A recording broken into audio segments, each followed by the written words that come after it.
ఓం నమ శివాయ శ్రీమాత్రి నమ. మిత్రులకి శ్రేయోభిలాషులకి అలాగే నన్ను ఇంతగా ఆదరిస్తున్న యూట్యూబ్ ప్రేక్షకులందరికీ కూడా పేరు పేరు ధన్యవాదాలు.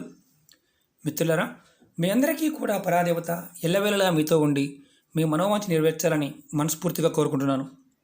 ఈరోజు మనం ఒక అద్భుతమైన ఉపాయం తెలుసుకుందాం. చాలామంది మిత్రులు మెయిల్స్లోను కామెంట్స్లోనూ మా ఇంట్లో దెయ్యాలు భూతాలు ఉన్నాయండి, అవి మాకు అనిపిస్తుంది, మాకు చాలా ఇబ్బందులు కలుగుతున్నాయి, అవి ఉన్నాయా లేదా తెలుసుకోవడానికి ఏదైనా ఉపాయం ఉంటే చెప్పండి. ప్రాక్టికల్గా మేము ఆ ఉపాయం చేసి తెలుసుకుంటాం. అలాంటి ఉపాయం చెప్పండి, మేము ప్రయత్నం చేస్తామని చాలామంది మిత్రులు అడగడం జరిగింది. అంతకుముందు వీడియోల్లో కూడా నేను ఈ సబ్జెక్ట్ మీద చాలా వీడియోలు చేయడం జరిగింది. ఇంట్లో ఉన్న నకారాత్మక శక్తి, దాన్ని దెయ్యమనండి, భూతమనండి, గాలనండి, అవి కొన్ని స్వాతప్పిదాల వల్ల వస్తాయి. అలాగే కొన్ని దేవతా శక్తులు ఉంటాయి, కొన్ని యక్ష శక్తులు ఉంటాయి, కొన్ని ప్రేత శక్తులు ఉంటాయి. కొంతమందిని ఇబ్బంది పెడుతూ ఉంటాయి, కొంతమంది కనిపిస్తూ ఉంటాయి, కొంతమంది వాటి వల్ల చాలా చాలా ఖర్చు పెడుతూ ఉంటారు. మన ఇంట్లో ఒంటరిగా ఉన్నప్పుడు లేదా రాత్రి సమయంలో విపరీతంగా ఇబ్బంది పడుతున్నాం అనుకోండి, అంటే నిద్ర పట్టకపోవడం, పిచ్చి పిచ్చి కలలు రావడం, ఏదో అరుపులు వినిపించడం, ఇలాంటివి జరుగుతూ ఉన్నా, అలాగే ఇంట్లో ప్రతి చిన్న విషయానికి, అంటే సంబంధం లేకుండా భార్యాభర్తల మధ్య, పిల్లల మధ్య, ఎప్పుడు ఇంట్లో ఉన్న కుటుంబ సభ్యుల మధ్య ఎప్పుడు కీచులాట్లు ఉండటం, అనారోగ్యంగా, అంటే ఎవరో ఒకరు దీర్ఘంగా ఇంట్లో అనారోగ్య సమస్యతో బాధపడుతూ ఉండటం, ఏదో అనవసరంగా డబ్బు ఖర్చు అవుతూ ఉండటం, సంపాదన సడన్గా ఆగిపోవడం, అనుకోకుండా ప్రమాదాలు జరుగుతూ ఉండడం, ఇలాంటి సంఘటనలు జరుగుతున్నప్పుడు మీ ఇంట్లో ఈ ప్రయోగాన్ని చేసి చెక్ చేసుకోండి. మీరు ఈ ప్రయోగాన్ని ఏ రోజునైనా చేయవచ్చు, ఇంట్లో ఎలాంటి స్థితిలో ఉన్నా చేయవచ్చు, కుటుంబ సభ్యులు ఎవరో ఒకరు చేయవచ్చు. ఈ ఉపాయాన్ని ఎలా చేయాలో చెప్తాను, స్కిప్ చేయకుండా చూడండి. అలాగే మీకు ఈ వీడియో నచ్చినట్టు లైక్ చేయండి, నా ఛానల్ సబ్స్క్రైబ్ చేసుకోండి, గంట సింబల్ని యాక్టివేట్ చేసుకోండి, 10 మంది మిత్రులకి షేర్ చేయండి. ఈ ఉపాయానికి కొబ్బరికాయ కావాలి. కొబ్బరికాయ అంటే ఇలా పీస్ తీసిన కొబ్బరికాయ కావాలి. నేను చూపిస్తాను ఇప్పుడు ఎలా చేయాలో. ఈ పైన ఉన్న పిలక కూడా తీసేయాలి.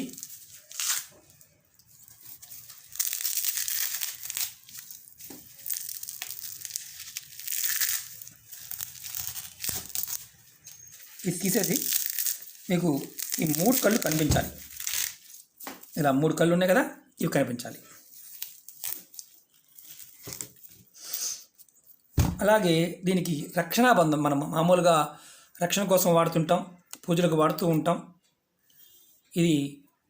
ఇలాంటి దారం కావాలి, లేదా మామూలు మన ఎర్ర దారం ఉంటుంది కదా, ఎర్ర దారమైనా పర్వాలేదు, అది కావాలి. నిమ్మకాయ అలాగే పచ్చిమిర్చి కావాలి ఈ ఉపాయానికి. ఈ ఉపాయాన్ని మీరు ఏ రోజునైనా చేయవచ్చు. ఈ కొబ్బరికాయ తీసుకోండి, దీన్ని కడగాల్సిన అవసరం ఏమీ లేదు. కొబ్బరికాయ తీసుకొని మీ ఇంట్లో ఈ దారాన్ని మీ పూజా మందిరంలో చూడండి, చూపిస్తాను ఎలా చేయాలనేది.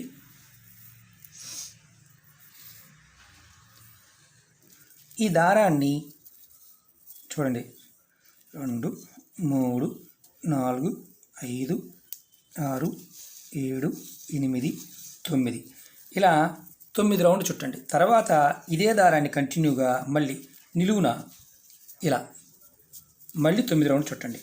1, 2, 3, 4, 5, 6, 7, 8, 9. తర్వాత ఈ ఫస్ట్ మనం ఏదైతే దారం చుట్టాం కదా, ఈ దారానికి ఇది కట్టేయండి.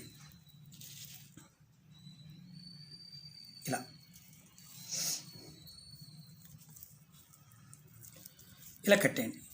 ఇప్పుడు మనం బంధనం చేసాం. ఈ కాయని మనం ఏం చేయాలంటే, ఇప్పుడు మన ఇంటిలో ఆంజనేయ స్వామి పటం ఉంటే, ఆంజనేయ స్వామి పటం ఇండివిజువల్గా ఆంజనేయ స్వామి పటం ఉంటే, లేదంటే ఆంజనేయ స్వామి పటం పెట్టుకొని మీ పూజా మందిరంలో పెట్టుకొని ఈ దారంతో పాటు చుట్టూ, అంటే కట్ చేసేయండి దారాన్ని. ఈ కళ్ళు ఉన్నాయి కదా, ఈ 3 కళ్ళు కనిపించేది, ఈ కాయని ఇలా మీరు తూర్పు వైపుకి పెట్టండి. మీ ఇంట్లో ఎటు తూర్పు ఉంటే పెట్టండి. ఇలా పెట్టిన తర్వాత మీరు కాయ పెట్టారు, కుటుంబ సభ్యులు ఎంతమంది ఉన్నా అంతమంది కూడా మీరు ఒకళ్ళు చేయండి. మిగతా వాళ్ళందరూ కూడా ఈ కాయ ఇలా పెట్టేసి మీరు ఇంటి బయటికి వెళ్ళిపోండి. ఇంటికి బయటికి వెళ్ళే ముందు ఇది చేస్తున్న ప్రయోగం చేస్తున్నప్పుడు మీ ఇంట్లో ఉన్న టీవీలు, ఫ్రిడ్జ్లు, లైట్లు అన్నీ ఆపేయండి.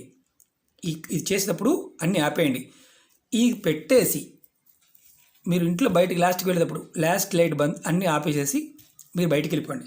మీ కుటుంబ సభ్యులందరూ కూడా వెనక్కి తిరిగి చూడకుండా, మీరు పూజా మందిరం నుంచి పెట్టాం, ఇలా పెట్టాం, తూర్పు వైపు పెట్టాం, ఈ కళ్ళు తూర్పు వైపు పెట్టాం, వెనక్కి తిరిగి చూడకుండా మీరు బయటికి వెళ్ళిపోయండి. ఇంటి బయట 10 నిమిషాల సేపు ఉండండి.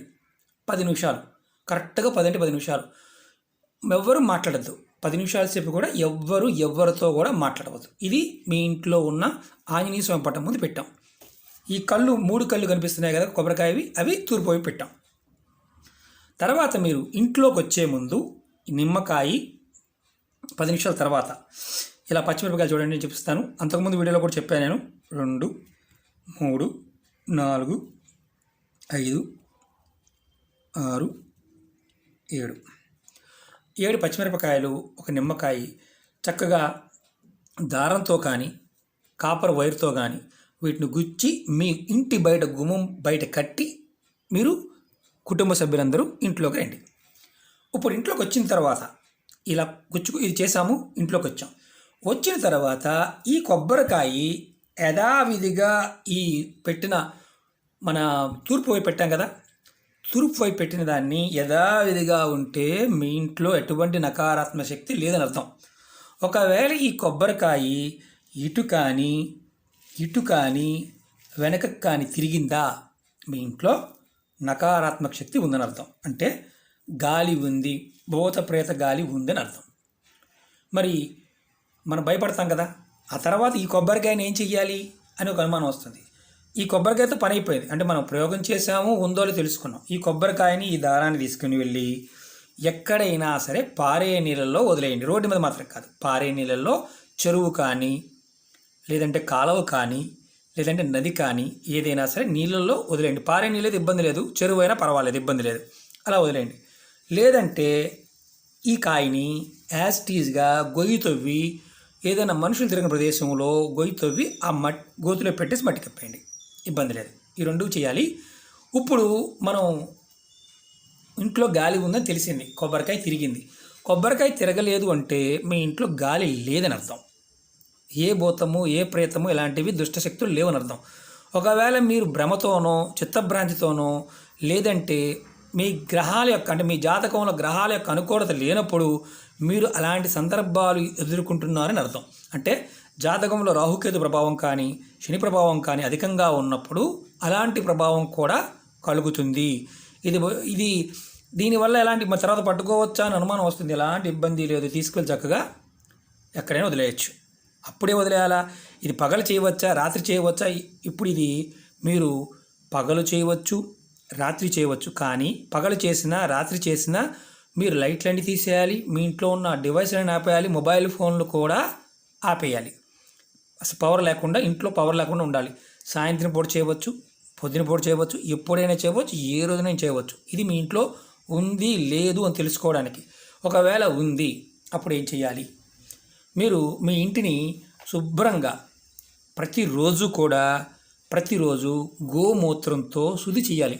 గోమూత్రం నీళ్ళలో కలిపి దాన్ని ఇల్లు మాపు పెడుతూ ఉండాలి. నెంబర్ 1. నెంబర్ 2, మీ ఇంట్లో నేను అంతకుముందు వీడియోలో చెప్పాను, ధూపం అంటే భూత ప్రేతాలకు సంబంధించినంత వరకు ధూపం వేయాలి. మాకు అంత అవకాశం లేదంటే ఆవు పిడక మీద ఆవు నెయ్యి వేసి, అంటే పిడక వేడి చేసి దాని మీద నెయ్యి వేసి దాని మీద కాస్త గుగ్గిలం కానీ సాంబ్రాణి కానీ వేసి ఇల్లంతా చూపించండి. ఇలా చేయటం వల్ల భూతావేశమైన సమస్యల నుంచి బయటపడతారు. ఇది ఎవరైనా చేయవచ్చు, చాలా తేలికైన ఉపాయం. ఇలాంటి ఉపాయాలు చాలా ఉన్నాయి. ఎందుకంటే ఇది మీకు మీరుగా చెక్ చేసుకునేది, ఖర్చు అయ్యేది కాదు.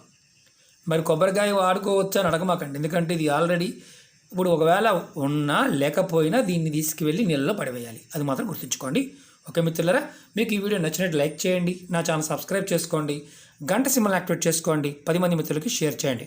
మళ్ళీ మీకు అనుమానం వస్తుంది, ఈ నిమ్మకాయలు ఎప్పుడు తీసేయాలి అని. ఈ నిమ్మకాయలు ఎండిపోతాయి, పచ్చిమిరపకాయలు ఎండిపోతాయి. కరెక్ట్గా మీరు ఇవాళ ఈరోజు పెట్టారనుకోండి, మళ్ళీ ఈరోజు చేశారు, ఈరోజు పెట్టారు, కరెక్ట్గా ఒక వారం రోజుల తర్వాత ఈ నిమ్మకాయని ఈ మిరపకాయలు తీసి పారే నీళ్ళలో పడవేయండి. రోడ్డు మీద మాత్రం పడేయమాకండి, నీళ్ళలో పడవేయండి. లేదంటే ఎవరు తొక్కని ప్రదేశంలో అంటే చెట్టు మొదల్లో కానీ ఎక్కడైనా పడవేయండి. అంతేగాని అందరూ తొక్కే ప్రదేశాల్లో తిరిగే ప్రదేశాల్లో వేయమాకండి. కొబ్బరికాయను కూడా ఎక్కడ పడితే అక్కడ వదిలేయకూడదు. ఒకవేళ మీకు అవకాశం లేకపోతే చేయమాకండి, ఎందుకంటే మాకు నీళ్ళు లేవండి లేదంటే మాకు ఈ సమస్య అంటే చేయమాకండి. అవకాశం ఉంటేనే చేయండి, చెక్ చేసుకోండి, అద్భుతమైన ఫలితాలు కలుగుతాయి.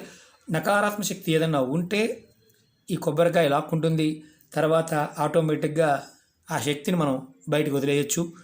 ఇలా మనం చేస్తూ ఉండవచ్చు. అంతకుముందు కూడా నేను చాలా ఉపాయాలు చెప్పాను, వాటిలో కూడా ఈ నకారాత్మక శక్తి వల్ల మనం ఇబ్బంది పడుతూ ఉంటాము. దాని నుంచి బయటపడడానికి ప్రాకృతికమైన పదార్థాలు మంత్రం లేకుండా ఈ ఉపాయాన్ని ప్రయత్నించేయండి. ఓకే మిత్రులారా, ఓం నమః శివాయ, శ్రీమాత్రే నమః.